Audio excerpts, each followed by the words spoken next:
On the morning of March 19, 2017, a Sunday, an auto rickshaw driver was working his usual route in Phase 3B1, Sector 60, Mohali, SAS Nagar. After dropping a passenger in the area, he started driving back. As he was leaving, someone nearby called out to him for assistance. The driver stopped and walked towards the spot. There, he noticed a large black suitcase lying. The suitcase immediately caught his attention. It appeared unusually heavy and was lying in a manner that seemed out of place. However, he tried to grab that suitcase, but sensing that something was not right, the driver decided not to proceed. Instead, he left the spot and immediately informed the police control room, PCR, about the suspicious suitcase. Treating the information seriously, the PCR alerted the local police, and immediately a police team was dispatched to the location mentioned by the caller. On reaching the spot, the officers first spoke to the auto rickshaw driver and recorded his account of how he had come across the suitcase. They questioned him about the exact sequence of events, including who had called him over, when he first noticed the suitcase, and whether he had seen anyone leaving the area before contacting the police control room. According to the auto rickshaw driver's statement, later made public by the police, he had gone to Phase 3B1 area to drop off a passenger. As he was about to leave, he noticed a woman standing outside house number 116 beside a large suitcase. She appeared to be struggling with its weight and asked if he could help load it into the boot of her BMW parked nearby. Seeing nothing unusual at first, the driver agreed. But the moment he bent down to lift the suitcase, he realized it was far heavier than he had expected. Even so, he tried to place it inside the car. As he was lifting it, something caught his attention. A thin stream of blood had started seeping from one corner of the suitcase. Within seconds, the blood trickled onto his fingers, staining his hands. The unexpected sight immediately changed his perception of the situation. Realizing that the suitcase could be connected to a serious crime, he abandoned it on the spot and moved away without confronting the woman. Instead, he rushed to call a nearby PCR and informed the officers about what he had just witnessed. The police team reached house number 116 in Phase 3B1. Outside the house, they found the black suitcase lying abandoned beside a BMW, with its boot still open. The officers first examined the vehicle and the area around it. During the inspection, they noticed bloodstains near the car. More bloodstains were visible on the rear seat, indicating that the suitcase had been placed inside the vehicle at some point before being taken out again. With the scene secured, the police proceeded to open the suitcase. As the suitcase was opened, the officers were confronted with a horrifying sight. Inside lay the body of an unidentified man. The abandoned suitcase was no longer just suspicious evidence, it had become the centerpiece of a homicide investigation. With the discovery of the body, the police immediately sealed off the area. A forensic team was called to examine the scene, while investigators began documenting every piece of evidence from the suitcase and the BMW to the bloodstains found around the vehicle. At the same time, the body was prepared to be sent for a post-mortem examination, and officers started the process of identifying the victim and questioning everyone connected to the house. The incident fell under the jurisdiction of the Mator police station in Mohali. As investigators began examining the scene and verifying the identity of the deceased, they identified the victim as Akam Singh Dhillon, a 40-year-old businessman involved in the commercial property business. The investigation further revealed that Akam Singh had recently rented house number 116 in Phase 3, Mohali. Just 15 days earlier, he had moved there from Sector 40, Chandigarh, along with his family.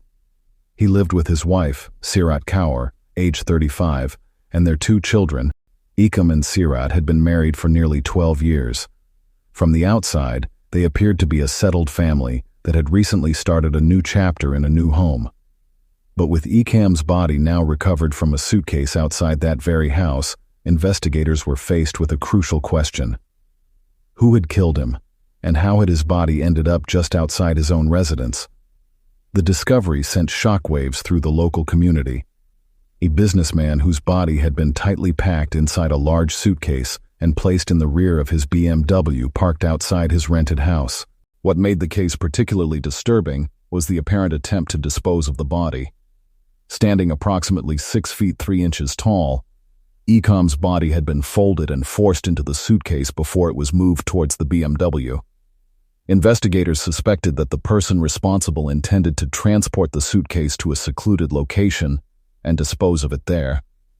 However, before the plan could be carried out, the presence of the auto rickshaw driver and his call to the police brought the sequence of events to an abrupt halt.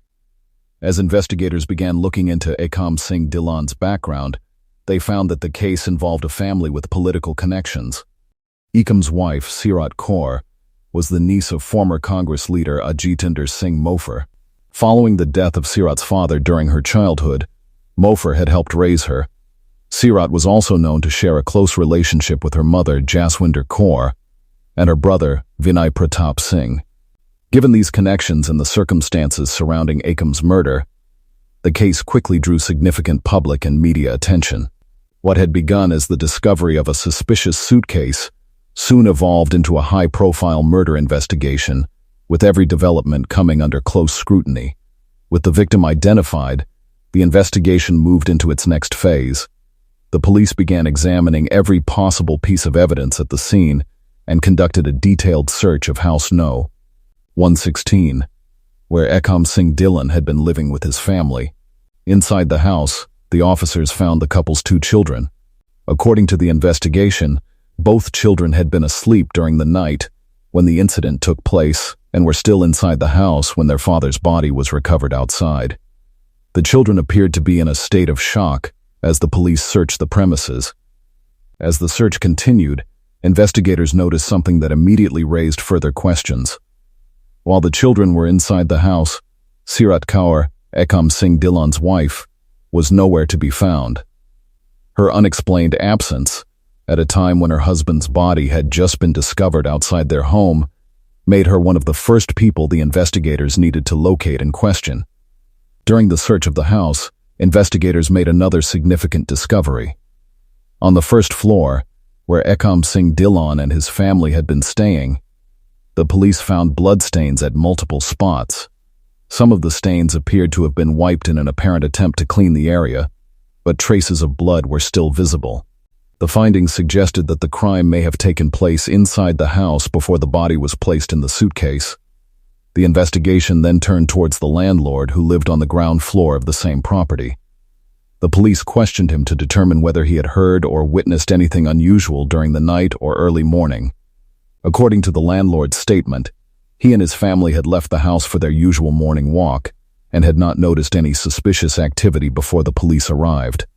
As news of the incident reached the family, Ekam Singh Dhillon's brother, Darshan Singh Dhillon, and his father, Jaspal Singh Dhillon, rushed to the house in Mohali. By the time they arrived, the area had already been cordoned off by the police. Outside the house, they saw Ekam's BMW parked with bloodstains visible near the rear door. As the investigation expanded beyond the crime scene, the police began speaking to Ekam Singh Dhillon's family to understand his personal life, recent activities, and whether he had been facing any difficulties before his death. Their statements introduced a new dimension to the investigation. During questioning, Ekam's father, Jaspal Singh Dhillon, who had worked in tea estates for nearly 15 years, told the police that Ekam had been living separately since his marriage about 12 years earlier. While Jaspal continued to reside in Phase 6, Mohali, Ekam had recently shifted with his own family to the rented house in Phase 3. According to Jaspal Singh, Ekam Singh had visited him on the evening before the murder. During that meeting, he appeared to be under considerable stress. Jaspal Singh further stated that his son had often complained that his wife, Sirat Kaur, did not allow him to settle down in any one business. He also shared details about Ekam's professional journey. Over the years, Ekam had tried his hand at several ventures. He had operated stone crushers before later moving into the hotel business. These statements did not establish a motive on their own, but they provided investigators with important insight into Ekam's personal and family life, prompting the police to examine whether the tensions described by his father had any connection to the murder. Investigators also recorded the statement of Ekam's brother, Darshan Singh Dhillon, whose account added another layer to the investigation. According to Darshan, Ekam had visited the family on the night before the murder and had broken down during the meeting. He told the police that his brother appeared to be under immense emotional stress. Darshan further alleged that for some time, Ekam had been under pressure from his wife Sirat Kaur to maintain a high-status lifestyle, which had become a source of tension within the family. Darshan also claimed that, when he later saw his brother's body, he noticed bluish marks on the upper part of Ekam's body. Investigators documented these observations, while the exact nature and cause of the injuries were left to be determined through the post-mortem examination and forensic investigation.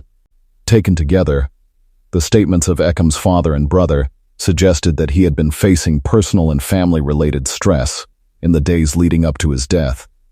As the investigation gathered pace, Ekam Singh Dhillon's family openly expressed suspicion about the possible involvement of his wife, Sirat Kaur. Their statements, coupled with what investigators had already discovered at the crime scene, prompted the police to examine her role more closely.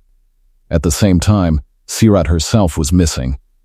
Despite the recovery of her husband's body from outside their residence, she had not been found at the house, nor had she contacted the police.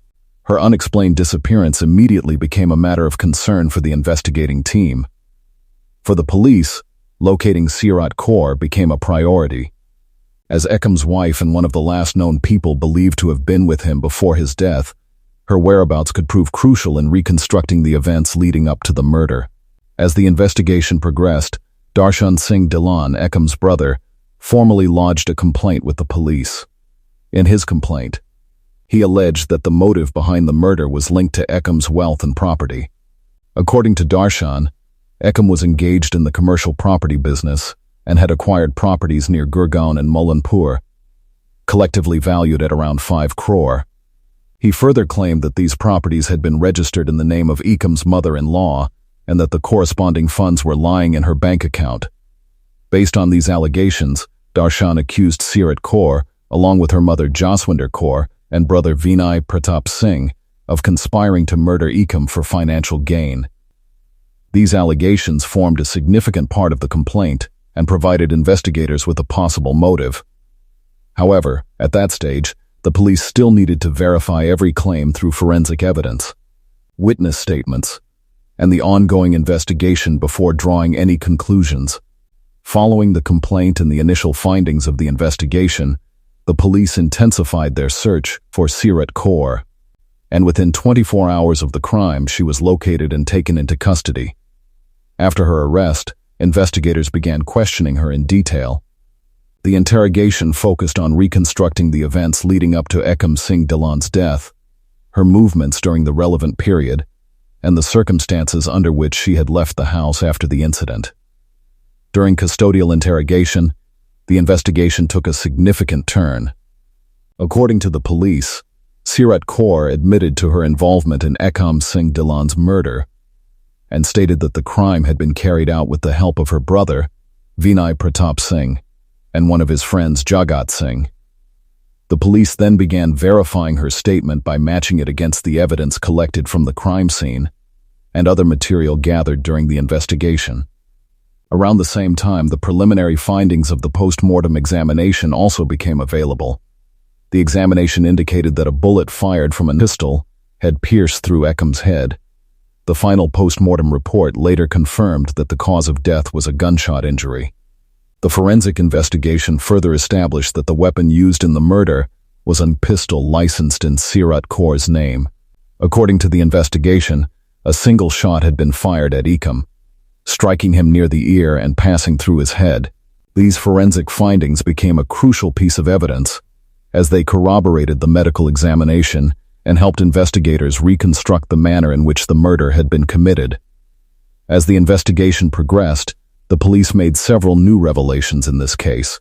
According to a senior police officer in SAS Nagar, Mohali, the investigators suspected that Sirat Kaur intended to transport the suitcase to Lambi, nearly 265 kilometers away, where it could be disposed of without attracting attention. The police allege that Sirat and her brother, Vinay Pratap Singh, had planned to dump the suitcase containing Ekam's body into a canal. Investigators also began examining the personal relationships of those involved. According to the police, they suspected that Sirat Kaur was in a relationship with one of her brother's friends, and explored whether that relationship had any connection to the alleged conspiracy. Based on the evidence collected during the investigation, the police registered cases against Sirat Kaur, Vinay, and their mother Jaswinder Kaur, alleging their involvement in the murder and the subsequent attempt to dispose of the body. According to the police investigation, the events leading to Ekam Singh Dhillon's death began with an argument at the house on Saturday night. The fight reportedly began after Ekam discovered Sirat's alleged affair. On March 17, Ekam read messages between Sirat and the person she was allegedly involved with, some of which he found objectionable. This led to arguments between the couple.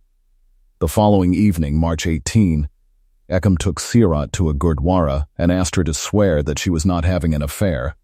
However, Sirat refused to take the oath. Investigators alleged that, later that Saturday night, that Sirat Kaur, her brother Vinay Pratap Singh, and his friend Jagat Singh were all present when the confrontation took place. The police allege that during the altercation, the three attacked Ekam before taking him into the washroom. There, according to investigators, shots were fired from a 9mm pistol. The investigation concluded that one bullet struck Ekam, while another cartridge failed to discharge properly and remained lodged in the pistol. During the forensic examination of the house, investigators also found signs that someone had attempted to clean the crime scene. Although the washroom floor and walls had allegedly been wiped, forensic experts were still able to recover traces of blood. Those findings, together with the ballistic and medical evidence, became an important part of the prosecution's case. One question, however, continued to puzzle investigators. Based on the evidence available, it remained unclear why the body had allegedly been kept inside the house overnight instead of being disposed of immediately. The reason for waiting until the following morning to move the suitcase was never clearly established during the investigation, leaving an unanswered gap in the sequence of events. Meanwhile, Jaswinder Kaur, Sirat Kaur's 65-year-old mother and one of the co-accused in the case, surrendered before the investigating team and joined the investigation. She had been named in the FIR along with her son, Vinay Pratap Singh. Vinay also surrendered before the police and was questioned extensively. However, according to the investigating officers, they did not find sufficient evidence directly linking Vinay and Jaswinder Kaur to the murder. No concrete evidence has been brought forth regarding presence in the house during the time of crime. As a result, they were released, while the investigation continued against the Sirat Kaur, based on the evidence collected. As the investigation progressed, the police focused on strengthening the case with scientific and forensic evidence.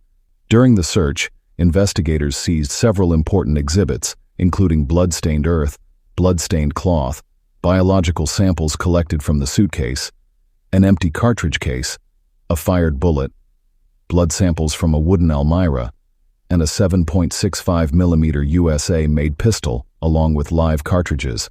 Each of these exhibits was preserved as evidence to assist forensic experts in reconstructing the sequence of events and linking the crime scene to those involved. And investigators collected CCTV footage from nearby locations to ensure the electronic evidence remained legally admissible before the court. With the investigation complete, the case proceeded to trial. During the course of the proceedings, the prosecution examined 36 witnesses in support of its case. The witnesses included the complainant, Ekam Singh Dhillon's father, the family's domestic help, officials who produced the mobile phone records, witnesses associated with the CCTV evidence, investigating police officers, forensic experts, and even the son of the accused. Each witness was examined to establish a different part of the prosecution's case and to corroborate the evidence collected during the investigation. Since there were no independent eyewitnesses to the murder, the prosecution primarily relied on circumstantial evidence. Among all the evidence presented during the trial, the CCTV footage emerged as one of the prosecution's most significant pieces of evidence. According to the prosecution, the CCTV recordings showed Sirat Kaur handling a large, heavy suitcase inside the house. She was seen dragging the suitcase from the balcony and staircase area, cleaning portions of the staircase, and then moving the suitcase towards the parked BMW, where it was placed inside the vehicle. Witnesses who testified regarding the footage stated that the suitcase appeared unusually heavy and matched the one from which Ekam Singh Dhillon's body was later recovered. Also, one of the most significant moments during the trial came with the testimony of the couple's son, Gurniwaz Singh, who was 11 years old at the time of the incident. After satisfying itself that the child was capable of understanding the questions and giving rational answers, the court recorded his testimony. According to the prosecution, Gurniwaz told the court that on the night of the incident, he had seen his mother, Sirat Kaur, take a pistol out of a locker. He further testified that, before his father returned home, an argument had taken place between his parents regarding a man named Nimrat. The child also recalled hearing his father scream later that night, followed by the sound of a gunshot. When he tried to come out of his room, he found that the door had been locked from the outside. He told the court that he questioned his mother about the loud noise, but she replied that the sound had come from the television. Nearly 9 years after Ekam Singh Dhillon's murder, the case finally reached its conclusion in the trial court. After examining the evidence, the testimony of 36 prosecution witnesses, the forensic findings, CCTV footage, and the chain of circumstantial evidence, the Mohali court held Sirat Kaur, now 44 years old, guilty of Ekam's murder and sentenced her to life imprisonment. While delivering the judgment, the court held that the prosecution had successfully established a complete chain of circumstantial evidence against Sirat Kaur. The court relied on the CCTV footage, forensic and ballistic evidence, the testimony of the couple's son, and Sirat's conduct before and after the incident. According to the judgment, these circumstances, when considered together, pointed only towards her guilt and left no reasonable explanation consistent with her innocence. In its final judgment, Additional Sessions Judge Hardip Singh convicted Sirat Kaur under Section 302, murder, and Section 201, causing disappearance of evidence, of the Indian Penal Code, along with Section 25 of the Arms Act. The court sentenced her to life imprisonment for Ekam Singh Dhillon's murder and imposed a fine of 50,000. She was also awarded 3 years rigorous imprisonment for attempting to destroy evidence, and another 3 years rigorous imprisonment under the Arms Act for possessing the firearm used in the crime. The court directed that all the sentences would run concurrently. With that judgment, a case that had begun with the discovery of a blood-stained suitcase outside a rented house in Mohali finally reached its legal conclusion, nearly 9 years after Ekam Singh Dhillon was killed. In the end, the biggest price wasn't paid only by the people who stood trial. It was also paid by 2 innocent children. In a single night, they lost the life they had always known. One parent was gone forever, while the other would spend the years ahead behind prison walls. None of it was their choice, yet they were left to live with its consequences. Cases like this remind us that when conflicts, ego, or personal differences are allowed to grow unchecked, the damage often reaches far beyond the people involved. The deepest scars are sometimes carried by those who had no role in the events at all. Perhaps that's the most heartbreaking lesson from this case. Every decision has consequences, and sometimes those consequences are inherited by the next generation. So, this was today's case. As I told you, I will be featuring some of your comments in the end of my every videos. These are few comments. Thank you for watching.